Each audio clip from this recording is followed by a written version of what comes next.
Magandang araw mga kaibigan. Bigyan natin ng reaction opinion itong post ni Senator Amy Marcos. Sabi lang niya, baka joke lang ito. Isinite niya ang statement ng dating Marine sa ongoing na flood control hearing ngayon sa Senado. Ito ang pahayag hindi nakalagay dito ang pangalan. Inadvisean kami ng team leader namin na mag-proceed na sa building ni Tito Soto sa Baclaran. Ayan na.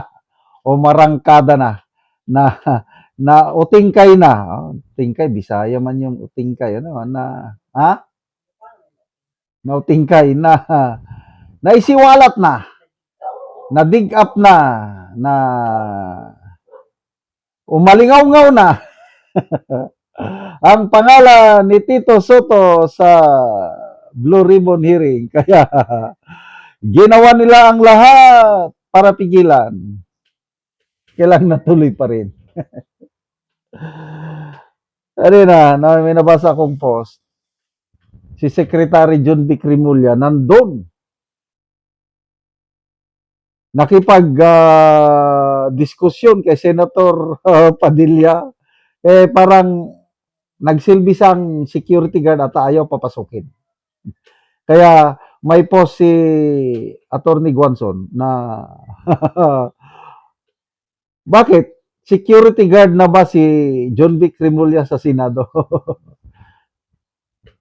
So naintindihan ko lang sa flow of events. Nandun si Rimulya sa gate ng Senado at security guard nga ayaw papasukin. Kaya lang hindi siya nagsilbi sa style ni Robin Padilla. Tinulak daw siya ni Robin Padilla. Tulak! Nakapasok. Kaya mabuhay si Senator Robin Padilla. Yan ang post ni Professor Malutikia kasi naisahan niya si si John Vic. Walang nagawa si John Vic. Kung, kailan ba yun? Nung inaresto, yung pag-aresto kay Senator Jinggoy, sinigaw-sigawan daw si sinigaw-sigawan daw sa mukha itong si John Vic, sinigaw-sigawan niya si SP Cayetano. Mabait si SP Cayetano. Iba naman si Robin. Bad boy yan noon. Nasanay yan sa kalokohan. But ngayon, saludo ako, nagbago na talaga. Mula nung nagbalik loob siya sa Diyos. Isa na siyang model citizen. Saludo ako kay Senator Robin. Kailan? Dating bad boy, tapos hindi ka magsilbi. So, tulakan! Ang nanaig. Nanalo sa tulakan si Robin Padilla. Nakapasok ang Brave 18 Marines. Ano pa? Ang dami nilang ginawa para hindi matuloy ang hearing na ito. Sa wakas, natuloy na rin. Yan na. Kanina, ang pinag-uusapan, yung, ito, pakinggan natin ito na pala yung live. Consistent sa record ng immigration. Kaya naniniwala kami na yung inyo salaysay may bahid ng katotohanan talaga. Kasi ito lang, kapapakita lang ni Senator Amy kasi nakakonekta kami sa para malaman namin, isa-isa naming tinitingnan kung lahat ng sinasabi ninyo ay consistent sa mga naganap na pangyayari. So Chairman, to continue, di ba? As I said, take out the issue of cooperation or not cooperation ng Pilipinas sa ICC. Walang masama sa investigasyon Kung pupunta dito yung mga foreigner para malaman kung may human rights violation, actually, despite the rhetoric of President Duterte, I invited human rights groups to come to the Philippines. Ayan, yung pinag-usapan, yung involvement ni Trillanes. Di ba, nakatanggap din ng maleta si Trillanes. Kanina, napaiyak ako sa yung usapin nila na yung paninira sa Brave 18 Marines, nakatanggap daw sila ng 5 million each. Kaya tinanong, totoo ba? Nako, kanya-kanyang salaysay. Yung mga Marines, yung hirap nila. Nag-ambag-ambag, chip in na lang sila sa mga pagkain. Every time na may problema sila sa pamilya, puros ang takbuhan nila si Attorney Baligod. Sabi ni Attorney Baligod, may mga resibo ako dyan, hawak namin. Every time na may hospital, member ng pamilya nila, God has provided, tinutulungan. Kaya sabi ng isa, kung may 5 million ako, sir, wala na ako dito ngayon. Hindi na ako magpapakita sa inyo, sabi ng isa. Yung isa, napaiyak ako, sir, yung kapatid ko may tumor. Ngayong araw na ito, namatay na siya.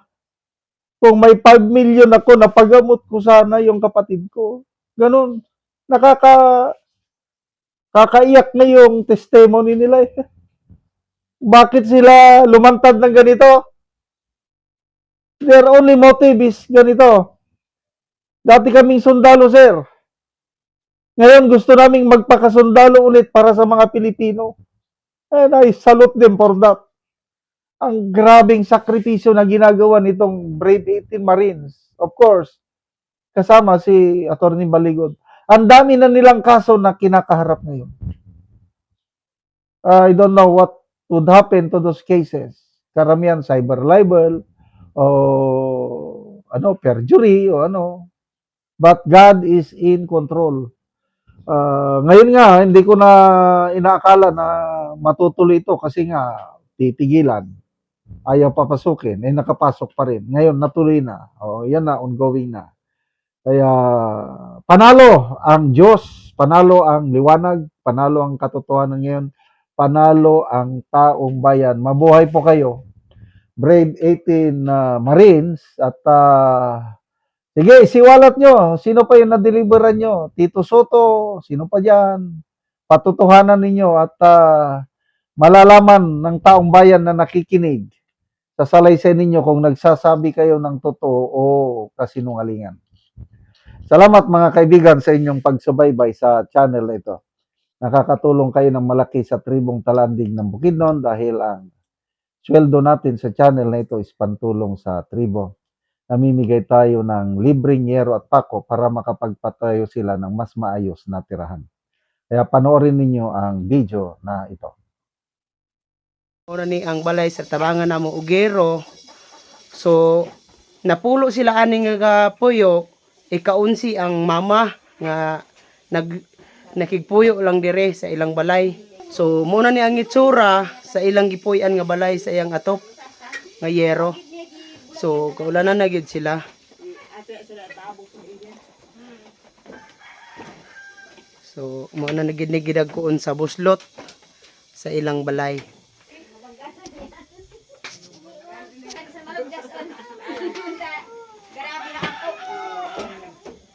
So karon atong bisitahon ang iyang gipatindog nga bag-ong balay nga pag-atupan karon sa tabang siya ngayon.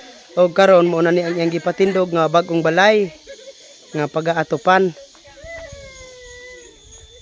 So mo na pod ni ang yero nga gitabang sa iya ha. Makatop na ni siya karon.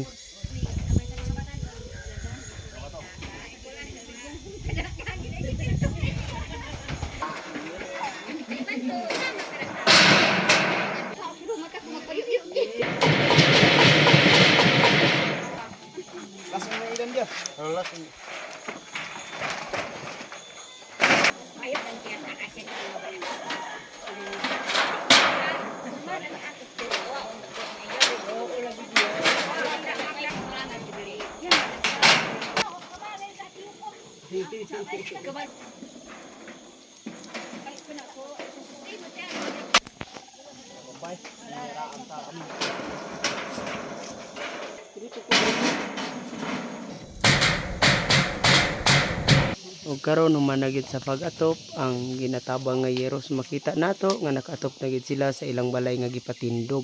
Matasun nga mat sa Ginoo man tabang sa sun nga nagbalay na ko dili na ko makigpuyo sa kan inaanak ko'y balay dili na ko makigpuyo sa akong ginikanan. So pila na ka tuig nga nakigpuyo lang ka sa imong ginikanan? Sa katuig Isa ka tuig. So pila mo nga nagsuon nga nakigpuyo lang sa imong ginikanan? napulo Napulo mo. So isa lang kabalay inyong gipuy-an. o mat sa tabang nga kabalay na ko karon. Wala pang tabang di ko kabalay. Salamat sa Ginoo nga nagbalay na ko. Salamat kaayo.